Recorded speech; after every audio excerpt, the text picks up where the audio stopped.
mga kaigsunan kining Republic Act 10591 or ang Comprehensive Firearms and Ammunition Act. Kini Republic Act 10591, mga gala, also known as the Comprehensive Firearms and Ammunition Regulation Act, is a law in the Philippines that regulates the use, possession, and licensing of firearms and ammunition. It also outlines penalties for violation of the law.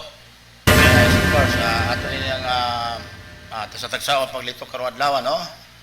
Giunsa pag trabaho ni sa law enforcement. In fact, ang law enforcement ato na sa investigator karapon na no, kining gitawag no to 5 pillars of criminal justice system. In fact, ang law enforcement ni is considered number 1 sa 5 pillars, no? O giunsa nila demonstrate silang trabaho o giunsa nila file aning kasuhan, no? Either we mention also sa mga technicalities ani o kining gitawag nato mga penalties, no?